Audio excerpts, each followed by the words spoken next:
ಸುಮತಿ, ದಯವಿಟ್ಟು ನನ್ನ ಕ್ಷಮಿಸ್ಬಿಡು. ಉದ್ದೇಶಪೂರ್ವಕವಾಗಿ ನಾವು ನಿನಗೆ ಬೇಜಾರು ಮಾಡಿಲ್ಲ. ಹಾಗೊಂದು ವೇಳೆ ಏನಾದ್ರೂ ನಿನ್ ಮನ್ಸಿಗೆ ಬೇಜಾರಾಗಿದ್ರೆ ಕ್ಷಮಿಸು ಅಂತ ಕೇಳ್ಕೊತೀನಿ ಅಷ್ಟೇ. ಆದ್ರೆ ಹೀಗೆಲ್ಲ ಮಾತಾಡಿ ನನ್ನ ಮನ್ಸಿಗೆ ಬೇಜಾರು ಮಾಡಬೇಡ ಸುಮತಿ. ನಾನು ಮಾತಾಡಿದ್ದಕ್ಕೆ ನಿಮ್ಗೆ ಇಷ್ಟು ನೋವಾಗ್ತಿದೆ ಗಿರ್ಜಕ್ಕ. ಇನ್ನೂ ಅನುಭವಿಸಿರೋಳು ನಾನು. ನನಗೆಷ್ಟು ಬೇಜಾರಾಗಿರೋದು ಬೇಡ. ಹೋಗ್ಲಿ ಬಿಡಿ ಗಿರ್ಜಕ್ಕ. ನಮ್ಮ ವಸ್ತುನೇ ಸರಿ ಇಲ್ಲ ಅಂದಾಗ ನಿಮ್ಗೆ ಯಾಕೆ ನಾನು ಹೇಳ್ಬೇಕು?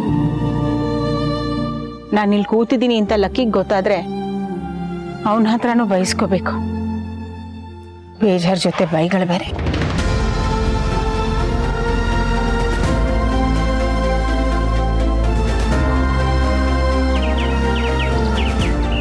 Hello lucky, how are you? I am fine sir, ನೀವೇಗಿದ್ದೀರಾ? ನಾನು ಆರಾಮಾಗಿದ್ದೀನಪ್ಪ. ಪ್ರಾಕ್ಟೀಸ್ ಹೇಗೆ ನಡೀತಿದೆ? ಪರವಾಗಿಲ್ಲ ಸರ್, ಚೆನ್ನಾಗಿ ನಡೀತಾ ಇದೆ. ನೋ ಪರವಾಗಿಲ್ಲ ಅಂತ ಹೇಳೋ ಹಾಗೆ ಇಲ್ಲ. ಗೋಯಿಂಗ್ ಗ್ರೇಟ್ ಅಂತ ಹೇಳಬೇಕು, ಹಾಗೆ ಪ್ರಾಕ್ಟೀಸ್ ಮಾಡಬೇಕು. ಅಂದರೆ ಕೊಡೋ ದುಡ್ಡು ಕೊಟ್ಟಿದ್ದೀವಿ, ಚೆನ್ನಾಗಿ ಆಡಬೇಕು ಅಂತ ಮಾನಿಟರ್ ಮಾಡ್ತಾ ಇದ್ದೀರಾ? Please don't mistake me. ನೀವು ಒಳ್ಳೆ ಪ್ಲೇಯರ್ ಅಂತಾನೆ ಸೆಲೆಕ್ಟ್ ಮಾಡಿರೋದು. ಗೊತ್ತು ಸರ್. ಆ್ಯಕ್ಚುಲಿ ನಾನೇ ನಿಮಗೆ ಫೋನ್ ಮಾಡೋಣ ಅಂತಿದ್ದೆ. ಹೌದಾ? ಏನು ವಿಷಯ? ನೀವು ಫೋನ್ ಮಾಡಿದ್ದೀರಾ, ನೀವೇ ಹೇಳಿ. ಲಾಸ್ಟ್ ಟೈಮ್ ಹೇಳಿದ್ನಲ್ಲ, ನಿಮ್ಮ ಹೆಸರಲ್ಲಿ ಒಂದು ಅಗ್ರಿಮೆಂಟ್ ಆಗುತ್ತೆ ಅಂತ. ಪೇಪರ್ಸ್ ರೆಡಿ ಇದೆ, ಬಂದು ಸೈನ್ ಮಾಡಿ. ಫಸ್ಟ್ ಇನ್ಸ್ಟಾಲ್ಮೆಂಟ್ ಪೇಮೆಂಟ್ ರಿಲೀಸ್ ಆಗುತ್ತೆ. ಎಸ್ ಸರ್, ನೆನಪಿದೆ. ನಮ್ಮ ಚೇರ್ಮನ್ ಅವರು ನಿಮ್ಮನ್ನು ಮೀಟ್ ಮಾಡಬೇಕು ಅಂತಿದ್ರು, ಅದೇ ಅಗ್ರಿಮೆಂಟ್ ವಿಷಯಕ್ಕೆ. ನಮ್ಮ ಅಡ್ವೊಕೇಟ್ ಪೇಪರ್ಸ್ ಎಲ್ಲ ರೆಡಿ ಮಾಡಿದ್ದಾರೆ. ನಮ್ಮ ಬೆಂಗಳೂರು ಕಾರ್ಪೊರೇಟ್ ಆಫೀಸ್ ಬಂದ್ಬಿಡಿ. ಶೋರ್ ಸರ್, ಖಂಡಿತ ಬರ್ತೀನಿ. ಹಾಂ, ಹಾಗೆ ನಿಮ್ಮ ಅಕೌಂಟ್ ಡೀಟೇಲ್ಸು, IFSC ಕೋಡು, ಪ್ಯಾನ್ ಕಾರ್ಡು, ಆಧಾರ್ ಕಾರ್ಡ್ ಎಲ್ಲ ಕಳಿಸ್ಬಿಡಿ. ಶೋರ್ ಸರ್, ಎಲ್ಲ ಡೀಟೇಲ್ಸು ಮೇಲ್ ಮಾಡ್ತೀನಿ. ಸರ್, ಅದಕ್ಕೂ ಮುಂಚೆ ನನಗೊಂದು ಫೇವರ್ ಬೇಕಿತ್ತು. ಹೇಳಿ, ಅದೇನು ಅಂತ. ಸರ್, ಆ ಅಗ್ರಿಮೆಂಟ್ ಕಾಪಿನ ನನಗೆ ಮೇಲ್ ಮಾಡ್ಬೋದಾ? ನಮ್ಮ ಅಡ್ವೊಕೇಟ್ನ ಒಂದ್ಸಲ ಕನ್ಸಲ್ಟ್ ಮಾಡೋಣ ಅಂತ. Okay, sure. ನಾನು ಈಗಲೇ ಮೇಲ್ ಮಾಡ್ತೀನಿ. ನೀವು ನಿಮ್ಮ ಲಾಯರ್ ಹತ್ರ ತೋರಿಸ್ಕೊಳ್ಳಿ. ಹಾಂ, ಏನಾದರೂ ಚೇಂಜಸ್ ಇದ್ದರೆ ಶನಿವಾರದೊಳಗೆ ಹೇಳಿ. ಅದನ್ನು ಇನ್ಕಾರ್ಪೊರೇಟ್ ಮಾಡ್ಕೋಬೇಕಲ್ಲ, ಮತ್ತೆ ಅಗ್ರಿಮೆಂಟ್ ಆಗಬೇಕು. Sure sir, thank you so much. Okay, fine. Monday ನೀವು ಆಫೀಸ್ ಬರ್ತಿದ್ದೀರಾ? Yes sir, thank you. Okay, ಬಾಯ್.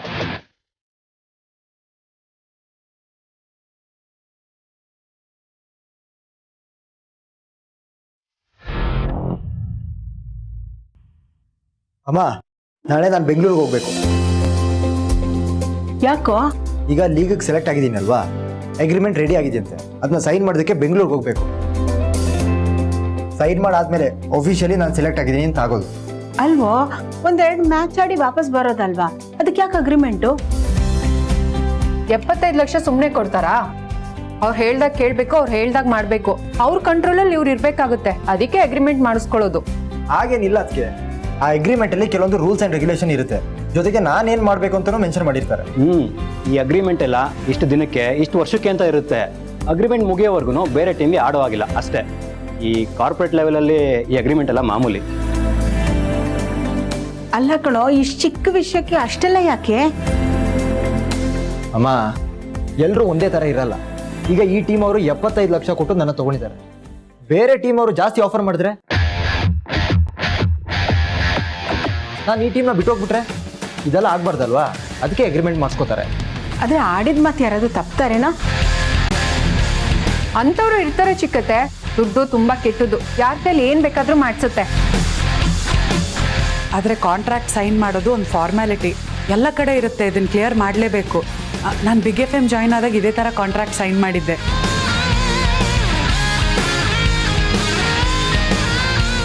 ಗೀತಾ, ನೀನ್ ಹೋಗಿ FM ಅಲ್ಲಿ ಮಾತಾಡೋದಕ್ಕೂ ಇವ್ರು ಕಬಡ್ಡಿ ಆಡೋದಕ್ಕೂ ಎರಡು ಒಂದೇನಾ?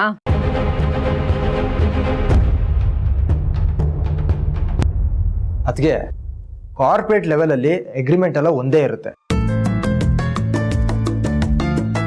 ಈಗ ನನ್ನ ಅಗ್ರಿಮೆಂಟ್ ಅಲ್ಲಿ ಏನೇನು ಕ್ಲಾಸಸ್ ಇರುತ್ತೋ ಸೇಮ್ ಕ್ಲಾಸಸ್ ಗೀತನ ಅಗ್ರಿಮೆಂಟ್ ಅಲ್ಲೂ ಇರುತ್ತೆ.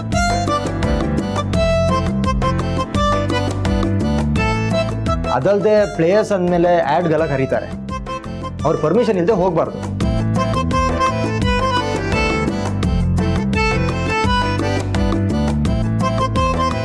ದತ್ತವ್ರೆ, ಈಗ ಟಿವಿಯಲ್ಲಿ ಬರೋ ಆಡ್ಗಳಿಗೆಲ್ಲ ಪ್ಲೇಯರ್ಸ್ನ ಯೂಸ್ ಮಾಡ್ಕೋತಾರಲ್ಲ, ಅದಕ್ಕೆ ಎಕ್ಸ್ಟ್ರಾ ದುಡ್ಡು ಕೊಡ್ಬೇಕು ತಾನೆ? ಲಕ್ಕಿದು ಇವಾಗ ಫಸ್ಟ್ ಸೀಸನ್. ಇವಾಗ ದುಡ್ಡು ಮುಖ್ಯ ಅಲ್ಲ, ಚೆನ್ನಾಗಿ ಆಡೋದು ಮುಖ್ಯ. ಅವ್ನು ಚೆನ್ನಾಗಿ ಆಡಿ ಫೇಮಸ್ ಆದ್ರೆ ದುಡ್ಡು ತಾನಾಗೆ ಬರುತ್ತೆ.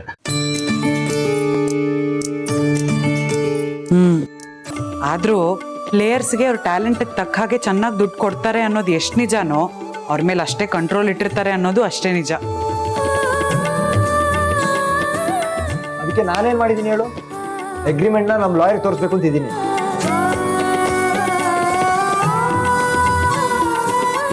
ಸರಿ, ಈಗ ನೀನು ಅಗ್ರಿಮೆಂಟ್ ಸೈನ್ ಮಾಡಕ್ಕೆ ಬೆಂಗಳೂರು ಹೋಗ್ತೀಯಾ, ಆದ್ರೆ ಮ್ಯಾಚು ಪ್ರಾಕ್ಟೀಸ್ ಎಲ್ಲ ಏನೋ ಮಾಡ್ತೀಯಾ?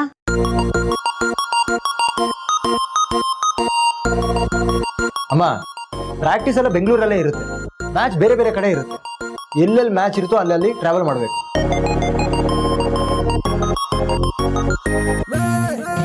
ಹಾಗಾದ್ರೆ ನೀನ್ ಇನ್ಮೇಲೆ ಮನೆಗೆ ಬರೋದೇ ಕಡಿಮೆನಾ? ಅಮ್ಮ, ಪ್ರಾಕ್ಟೀಸ್ ಇದ್ದಾಗ ಬೆಂಗಳೂರಿಗೆ ಇಲ್ಲಿಂದ ಅಪ್ ಆ್ಯಂಡ್ ಡೌನ್ ಮಾಡ್ತೀನಿ. ಮ್ಯಾಚ್ ಇದ್ದಾಗ ಬೇರೆ ಕಡೆ ಸ್ಟೇ ಮಾಡಬೇಕಾಗುತ್ತೆ. ಮ್ಯಾಚ್ ಇಲ್ಲದೆ ಇದ್ದಾಗ ಮನೆಗೆ ಬರ್ತೀನಿ.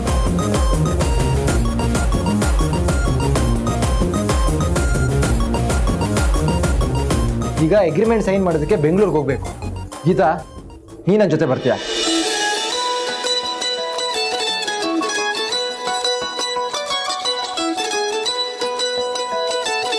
ನಾನು ಯಾಕೆ? ಅಲ್ವೋ, ನಿನಗಲ್ವೇನೋ ಅಗ್ರಿಮೆಂಟ್ ಇರೋದು, ನೀನ್ ಹೋಗ್ಬಾ, ಜೊತೆ ಲವಳಿ ಯಾಕೆ? ನನ್ನ ಜೊತೆಲಿ ಇರ್ಲಿ ಅಂತಮ್ಮ. ಅಷ್ಟು ದೂರ ನಾನು ಒಬ್ಬನೇ ಹೋಗೋಕ್ಕಾಗುತ್ತಾ? ಜೊತೆಗೆ ದತ್ತಣ್ಣನೂ ಬರ್ತಾನೆ.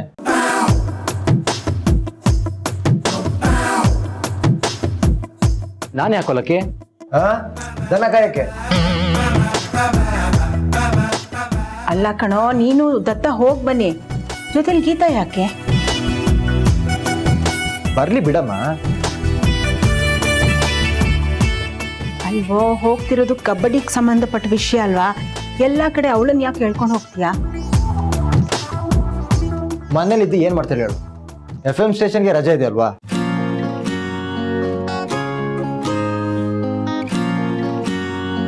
ನಂಗೆ ನಿಜವಾಗ್ಲೂ ಕೆಲಸ ಇದೆ, ನಾನು ಬರಲ್ಲ.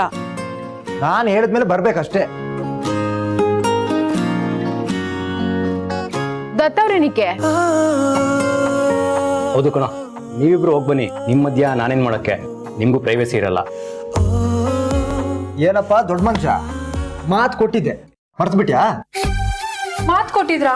ಏನಂತ? ನಾನು ಎಲ್ಲಾ ಕೆಲಸ ನೋಡ್ಕೋತೀನಿ, ಯಾವಾಗ್ಲೂ ನನ್ನ ಜೊತೆಲಿ ಇರ್ತೀನಿ, ನಿನ್ಗೊಂಥರ ಮ್ಯಾನೇಜರ್ ಇದ್ದಂಗೆ ಅಂತ ಹೇಳಿದಾನೆ. ಬಿಟ್ಟು ಹೋಗಕ್ಕಾಗತ್ತಾ?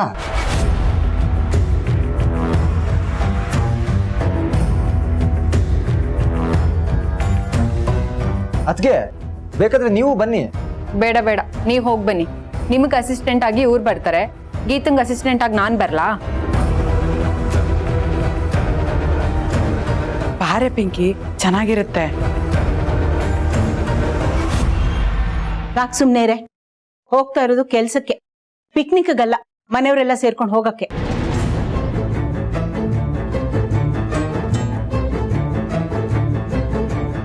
ನೀನ್ ಹೋಗೋದೇ ಬೇಕಾಗಿರ್ಲಿಲ್ಲ, ಇವನಿಗೆ ನಿನ್ನನ್ ಬಿಟ್ಟಿರೋದಕ್ಕಾಗಲ್ವಂತೆ, ಅದಕ್ಕೆ ಕರ್ಕೊಂಡು ಹೋಗ್ತಾ ಇದ್ದಾನೆ. ಜೊತೆಲಿ ಇವಳನ್ನ ಯಾಕೆ ಕರಿತೀಯ?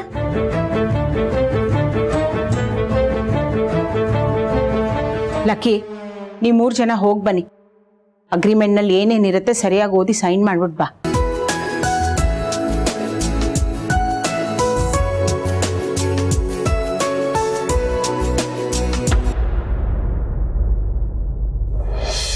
ಈಗಿನ ಕಾಲದ ಹೆಣ್ಮಕ್ಳಿಗೆ ಮನೇಲಿ ಇರೋದು ಅಂದ್ರೆ ಆಗಲ್ಲ, ಕಾಲಕ್ಕೆ ಚಕ್ರ ಕಟ್ಕೊಂಡಿರ್ತಾರೆ. ಹೊರಗಡೆ ಹೋಗೋದು ಅಂದ್ರೆ ಅದ್ ಏನ್ ಇಷ್ಟನೋ ಏನೋ. ನಾನೆಲ್ಲ ಹೊರಗಡೆ ಹೋಗ್ತೀನಿ ಚಿಕ್ಕತ್ತೆ, ಮನೇಲಿ ತಾನೇ ಇರ್ತೀನಿ. ಅವಕಾಶ ಕೊಟ್ರೆ ನಿನಗೂ ಹೊರಗೆ ಹೋಗಕ್ಕೆ ಇಷ್ಟ ಅಲ್ವೇನೆ? ಅಂತ ಅವಕಾಶ ನನಗ್ ಸಿಗ್ಬೇಕಲ್ವಾ? ಈಗ ನೋಡಿ, ಲಕ್ಕಿ ಅವ್ರು ಎಲ್ಲೇ ಹೋದ್ರು ಹೆಂಡತಿನ ಜೊತೆ ಕರ್ಕೊಂಡು ಹೋಗ್ತಾರೆ, ನನ್ ಗಂಡ ಎಲ್ಲಾದ್ರೂ ಕರ್ಕೊಂಡು ಹೋಗ್ತಾರೆ. ಅಟ್ಲೀಸ್ಟ್ ಅವ್ರು ನೋಡಾದ್ರೂ ಬುದ್ಧಿ ಕಲ್ತ್ಕೊಳ್ಳಿ ಅಂದ್ರೆ ಅದನ್ನೂ ಮಾಡಲ್ಲ. ಮನ್ಸಲ್ಲೂ ಅದೇ ತಾನೇ ಇರೋದು, ಅದನ್ನೇ ಹೇಳ್ತಾ ಇರೋದು ನಾನು. ನಾನು ಹಾಗೆ ಹೇಳಿಲ್ಲ ಚಿಕ್ಕತ್ತೆ, ನಾವೇನೋ ಹೇಳ್ತೀವಿ, ಆದ್ರೆ ಗಂಡಸ್ರಿಗೆ ಬುದ್ಧಿ ಇರ್ಬೇಕಲ್ವಾ? ಈಗ ನೋಡಿ, ಲಕ್ಕಿ ಅವರು ಗೀತನ್ನ ಹೊರಗಡೆ ಕರ್ಕೊಂಡು ಹೋಗಿದ್ದಾರೆ. ನಾನು ಯಾವಾಗ್ಲೂ ಬೈಕೋತೀನಿ ದತ್ತ ಅವ್ರಿಗೆ ನಾನು ಹೊರಗಡೆ ಕರ್ಕೊಂಡು ಹೋಗಲ್ಲ ಅಂತ. ಆದ್ರೆ ಎಲ್ಲಾ ಕಡೆ ಕರ್ಕೊಂಡು ಹೋದ್ರೆ ದತ್ತ ಅವ್ರಿಗೆ ಮರ್ಯಾದೆ ಇರುತ್ತಾ? ಈಗ ಲಕ್ಕಿ ಅವ್ರಿಗಲ್ಲಿ ಎಷ್ಟು ಕೆಲಸ ಇರುತ್ತೆ, ಅಗ್ರಿಮೆಂಟ್ ಇರುತ್ತೆ, ಮೀಟಿಂಗ್ ಇರುತ್ತೆ. ಅವಳಿಗೇನ್ ಕೆಲಸ? ಅವಳು ಯಾಕೆ ಹೋಗ್ಬೇಕು? ಈಗ ನಿನ್ ಗಂಡ ಕರೆದ್ರೆ ನೀನ್ ಹೋಗದೆ ಇರ್ತೀಯಾ? ಹಾಗೆ ಲಕ್ಕಿ ಕರೆದಿರ್ತಾನೆ, ಇವಳು ಹೋಗ್ತಿದ್ದಾಳೆ. ನನ್ಗೆ ಯಾಕೋ ಚೆನ್ನಾಗಿ ಕಾಣಿಸ್ತಿಲ್ಲ ಚಿಕ್ಕತ್ತೆ. ದೊಡ್ಡವರಾಗಿ ನೀವ್ ಹೇಳ್ಬೇಕಾಗಿತ್ತು ಅವಳು ಯಾಕೆ ಅವಳು ಬೇಡ ಅಂತ. ಹೇಳಿದ್ಮೇಲೆ ಆಗಲ್ಲ ಅಂತ ಹೇಳಿಸ್ಕೊಳ್ಳೋಕ್ಕಿಂತ ಏನಾದ್ರೂ ಮಾಡ್ಕೊಂಡು ಹೋಗ್ಲಿ ಅಂತ ಸುಮ್ನಿರೋದ್ ವಾಸಿ. ನಾನ್ ಹಾಗೆ ಹೇಳಿಲ್ಲ ಚಿಕ್ಕತ್ತೆ. ಗೀತಾ ಏನ್ 3 ಹೊತ್ತು ಮನೆಯಲ್ಲೇ ಇರ್ತಾಳ? ವಾರಕ್ಕೆ 2 ಸಲ ರೇಡಿಯೋ ಸ್ಟೇಷನ್ಗೆ ಹೋಗ್ತಾಳೆ. ಗಂಡ ಎಲ್ಲಿಗೆ ಹೋದ್ರು ಹಿಂದೆನೆ ಹೋಗಲ್ವಾ? ತಾಳಿ ಕಟ್ಟಿದಾನಲ್ಲ, ಅದಕ್ಕೆ 3 ಹೊತ್ತು ಗಂಟು ಕಟ್ಕೊಂಡು ಓಡಾಡ್ತಾನೆ. ಅವನಿಗೂ ಗೀತಾ ಇದ್ರೆ ಧೈರ್ಯ ಅಂತ ಕಾಣುತ್ತೆ. ಅದ್ರಲ್ಲಿ ಹೆದರ್ಕೊಳ್ಳುವಂತದ್ದು ಏನಿದೆ ಚಿಕ್ಕತ್ತೆ? ಹೋಗ್ತಾ ಇರೋದು ಅವ್ರ ಕೆಲ್ಸಕ್ಕೆ. ಅವ್ರೀಗ ದೊಡ್ಡ ಸೆಲೆಬ್ರಿಟಿ ಆಗಿದ್ದಾರೆ. ಮಧ್ಯದಲ್ಲಿ ಇವಳಿಗೇನ್ ಕೆಲ್ಸ? ಇದ್ರ ಬಗ್ಗೆ ನಾನು ನೀನು ಮಾತಾಡಿ ಏನೇ ಪ್ರಯೋಜನ? ಮಾತಿಗೆ ಹೇಳ್ದೆ ಚಿಕ್ಕತ್ತೆ. ಆಗ ನೋಡಿದ್ರೆ ಲಕ್ಕಿ ಅವ್ರು ಕರ್ಕೊಂಡು ಹೋಗ್ಬೇಕಾಗಿದ್ದು ನಿಮ್ಮನ್ನ.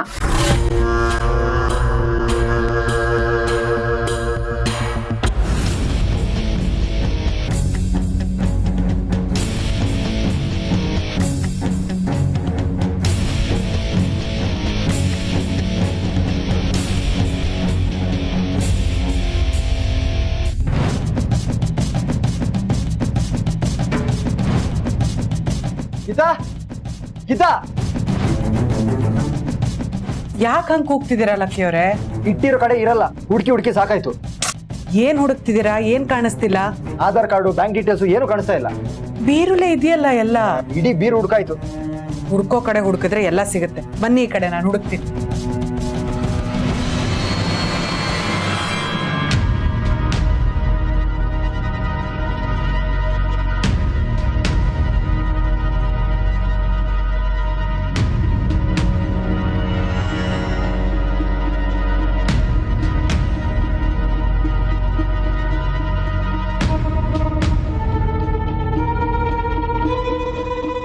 ನೋಡು, ನೀನ್ ಹುಡುಕಿದ್ರು ಸಿಗ್ತಾ ಇಲ್ಲ.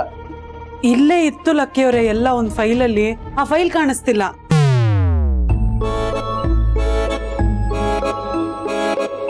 ಈ ಫೈಲಾ?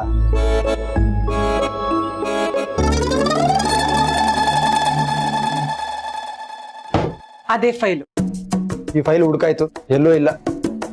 ಕೊಡಿ.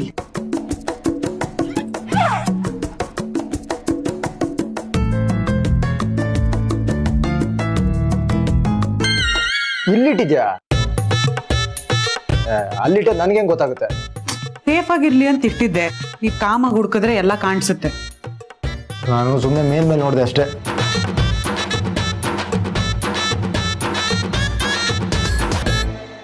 ಇದನ್ನೆಲ್ಲ ಯಾಕೆ ಹಿಂಗೆ ಹರಡಿಟ್ಟಿದ್ದೀರಾ? ಸಿಗ್ಲಿಲ್ಲ ಅದಕ್ಕೆ. ನಾನು ಕೇಳಿದ್ರೆ ನಾನು ಹುಡುಕೊಡ್ತಿದ್ದೆ ತಾನೆ. ಈ ಕೆಲಸ ತಪ್ತಿತ್ತು ನಂಗೆ. ಆಯ್ತು ಬಿಡು, ನಾನು ಹೆಲ್ಪ್ ಮಾಡ್ತೀನಿ. ಬೇಡ, ನಾನೇ ಮಾಡ್ಕೋತೀನಿ.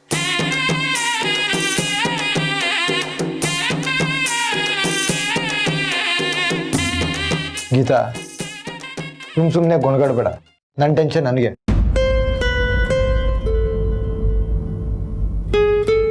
ಏನ್ ಟೆನ್ಷನ್ ನಿಮ್ಗೆ? ಏನಾಯ್ತು ಹೇಳಿ.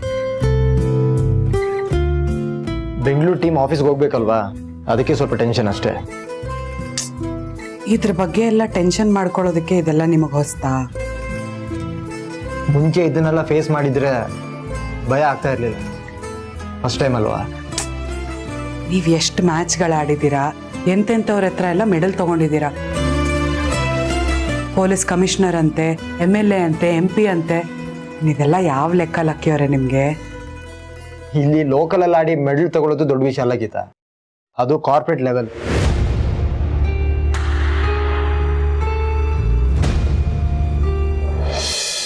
ನನ್ನ ಆಗಲ್ಲ ಚಿಕ್ಕತ್ತೆ. 3 ಹೊತ್ತು ಮನೆ ಒಳಗಡೆನೆ ಇರ್ತೀರಾ. ನೀವು ಹೊರಟ್ರೆ ಜಾನುಪುಟಿನೂ ನಿಮ್ ಜೊತೆ ಬರ್ತಾಳೆ. ಅವಳಿಗೂ ಊರೆಲ್ಲ ತೋರಿಸ್ದಾಗುತ್ತೆ. ಊಟ ತಿಂಡಿ ಎಲ್ಲ ಕೊಡಿಸ್ಕೊಂಡು ಹೊರಗಡೆ ಎಲ್ಲ ಸುತ್ತಾಡ್ಸ್ಕೊಂಡ್ ಬರ್ಬೇಕು ಅಂತ ನಿಮ್ ಮಗನಿಗೆ ಅನ್ಸೋದೇ ಇಲ್ವಲ್ಲ? ಅವ್ನ್ ಕರೆದ್ರು ನಾನು ಹೋಗ್ತಿರ್ಲಿಲ್ಲ. ಮನೆಯಲ್ಲಿ ಬೇಕಾದಷ್ಟು ಕೆಲಸ ಇದೆ. ಅದು ಅಲ್ಲದೆ ಜಾನುಪುಟ್ಟಿನ ಹೊರಗೆ ಕರ್ಕೊಂಡು ಹೋಗಕ್ಕೆ ಬೇರೆ ಅವಕಾಶಗಳು ಇದೆ. ಲಕ್ಕಿಗೆ ನಾನು ಬರಲ್ಲ ಅಂತ ಗೊತ್ತಿತ್ತು ಅನ್ಸುತ್ತೆ, ಅದಕ್ಕೆ ಕರೆದಿಲ್ಲ. ನೋಡಿ ಎಷ್ಟು ವಹಿಸ್ಕೋತೀರಾ ನಿಮ್ ಮಗನ. ಅಸಮಾಧಾನ ಇದ್ರೂ ಬಿಟ್ಕೊಡಲ್ಲ. ನಾನೇನು ವಹಿಸ್ಕೋಬೇಡಿ ಅಂತ ಹೇಳಲಿಲ್ಲ, ಆದ್ರೆ ದೊಡ್ಡವರಾಗ 1-2 ಬುದ್ಧಿ ಮಾತು ಹೇಳ್ಬೇಕಲ್ವಾ? ಮಿತಿ ಮೀರಿದ್ಮೇಲೆ ಆಮೇಲೆ ಕುತ್ಕೊಂಡು ಯೋಚನೆ ಮಾಡ್ತೀರಾ ಅಷ್ಟೇ. ನನ್ಗನ್ಸಿದ್ದನ್ನ ನಾನು ಹೇಳುದ್ನಪ್ಪ. ನಮ್ಮಮ್ಮ ಯಾವಾಗ್ಲೂ ಹೇಳ್ತಿದ್ರು, ಗಂಡನ ವ್ಯವಹಾರದಲ್ಲಿ ತಲೆ ಹಾಕ್ಬಾರ್ದು, ಅವ್ರು ಹೋಗಿದ್ ಕಡೆ ಎಲ್ಲ ಅಂಟ್ಕೊಂಡು ಹೋಗ್ಬಾರ್ದು, ಅವ್ರಿಡೋ ಹೆಜ್ಜೆಗೆ ಮುಳುವಾಗ್ಬಾರ್ದು ಅಂತ. ಪಾಪ ಈತು ನಮ್ಮ ಅವಳು ಹೇಳ್ಕೊಟ್ಟಿಲ್ಲ ಅನ್ಸುತ್ತೆ. ದೊಡ್ಡವರಾಗಿ ನೀವ್ ಇದನ್ನೆಲ್ಲ ಹೇಳ್ಕೊಡ್ಬೇಕಲ್ವಾ? ನನ್ಗನ್ಸಿದ್ದನ್ನ ನಾನು ಹೇಳ್ದೆ. ನೀವ್ ಯೋಚನೆ ಮಾಡಿ ಅತ್ತೆ.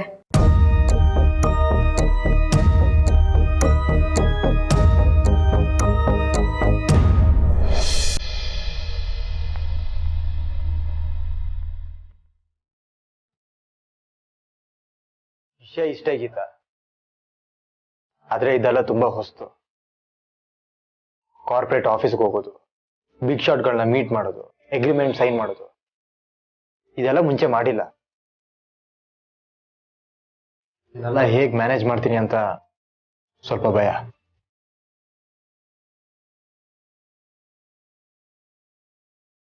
ನೋಡಿ, ನಾವ್ ಯಾವಾಗ್ಲೂ ಒಂದೇ ರೀತಿ ಇರೋದಕ್ಕಾಗತ್ತಾ?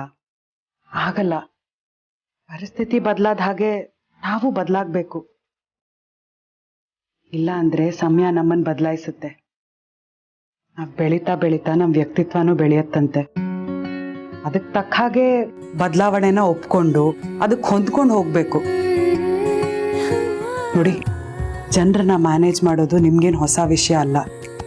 ಯಾರ ಹೆಗಲ ಮೇಲೆ ಕೈ ಹಾಕಬೇಕು, ಯಾರ ಎದುರುಗಡೆ ಕೈ ಕಟ್ಕೊಂಡು ನಿಂತ್ಕೋಬೇಕು, ಯಾರ ಹತ್ರ ಹೇಗೆ ಮಾತಾಡಬೇಕು, ಇದೆಲ್ಲ ನಿಮಗೆ ಚೆನ್ನಾಗೇ ಗೊತ್ತಿದೆ. ಈ ಕಾರ್ಪೊರೇಟ್ ಆಫೀಸು, ಬಿಗ್ ಶಾಟ್ಗಳು ಅಂತ ತಲೆಯಲ್ಲಿ ಇಟ್ಕೊಂಡು ಕೂತ್ಕೋಬೇಡಿ. ಅವ್ರನ್ನ ನಾರ್ಮಲ್ ವ್ಯಕ್ತಿಗಳ ಥರನೇ ಟ್ರೀಟ್ ಮಾಡಿ. ಅವ್ರ ಸ್ಥಾನಮಾನ ಏನಿದೆ ಅದಕ್ಕೆ ಮರ್ಯಾದೆ ಕೊಡಿ ಅಷ್ಟೇ.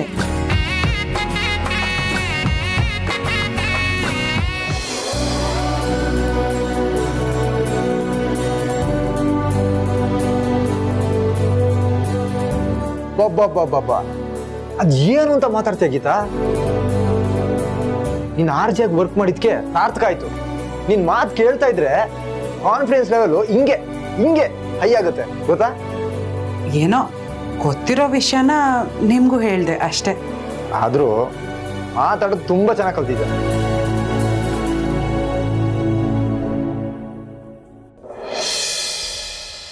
ರೀ ರೀ, ಏನು ನಿಮ್ಗೆ ಸ್ವಲ್ಪನೂ ಸ್ವಂತ ಬುದ್ಧಿನೇ ಇಲ್ವಾ? ಯಾಕಾಗಂತಿದ್ಯಾ? ಇನ್ನೇನ್ ಮತ್ತೆ ಅವ್ರು ಕರೆದ ತಕ್ಷಣ ಬರ್ತೀನಿ ಅಂತ ಹೇಳ್ಬಿಡೋದಾ? ಸ್ವಲ್ಪನೂ ಯೋಚನೆ ಮಾಡೋ ಶಕ್ತಿನೇ ಇಲ್ವಾ ನಿಮ್ಗೆ? ಅಟ್ಲೀಸ್ಟ್ ನನ್ನ ಹತ್ರ ಒಂದ್ ಮಾತು ಕೇಳ್ಬೇಕು ತಾನೆ? ಏನಾಯ್ತು ಇವಾಗ? ಇನ್ನೇನಾಗ್ಬೇಕು? ನಿಮ್ ತಮ್ಮ ಕರೆದ್ರು ಅಂತ ಅವ್ರ ಹಿಂದೆ ಹೊರಡೋದಿಕ್ಕೆ ರೆಡಿ ಆಗ್ಬಿಟ್ಟಿದ್ದೀರಲ್ಲ. ನನ್ನ ತಮ್ಮ ಕರೆದ, ಅದಕ್ಕೆ ಅವನ ಜೊತೆ ಹೋಗ್ತಾ ಇದ್ದೀನಿ. ನಿನಗೇನು? ಅದೇ ಬಂದಿರೋದು ಪ್ರಾಬ್ಲಮ್. ನಿನ್ಗೇನು ಅಂತ ನನ್ನನ್ನು ತಾತ್ಸಾರ ಮಾಡ್ತಿರಲ್ಲ. ನಿಮ್ ತಮ್ಮನ್ ನೋಡ್ ಕಲ್ತ್ಕೊಳ್ಳಿ. ಎಲ್ಲೇ ಹೋದ್ರು ತನ್ನ ಹೆಂಡತಿನ ಹಿಂದೆ ಕರ್ಕೊಂಡು ಹೋಗ್ತಾರೆ. ಇವಾಗೇನು ನಮ್ಮ ಜೊತೆ ನೀನು ಬರ್ತೀಯಾ? ಖಂಡಿತ ಬರಲ್ಲ. ಹೋಗ್ತಾ ಇರೋದು ಅವ್ರ ಕೆಲ್ಸಕ್ಕೆ. ಬಸವನ್ ಹಿಂದೆ ಬಾಲ ಅನ್ನೋ ಹಾಗೆ ನೀವ್ ಅವ್ರ ಹಿಂದೆ ಹೋಗ್ತೀರಾ. ಅವರು ಹೀರೋ ತರ ಬಿಲ್ಡಪ್ ಕೊಟ್ಕೊಂಡು ಹೋಗ್ತಾರೆ. ನೀವ್ ಅವ್ರ ಪಕ್ಕದಲ್ಲಿ ಚೇಲ ತರ ನಿಂತ್ಕೊಂಡಿರಿ. ಯಾವಾಗ್ಲೂ ನೀನ್ ಹೀಗೆ ಸಪೋರ್ಟ್ ಮಾಡ್ತಾ ಇರ್ಬೇಕು, ಆಯ್ತಾ? ಅದ್ ಬಿಟ್ಟು ನನ್ಗೆ ಬೇರೆ ಏನ್ ಕೆಲ್ಸ ಇದೆ? ನಿಮ್ ಜೊತೆಲಿ ಇರೋದೇ ತಾನೇ.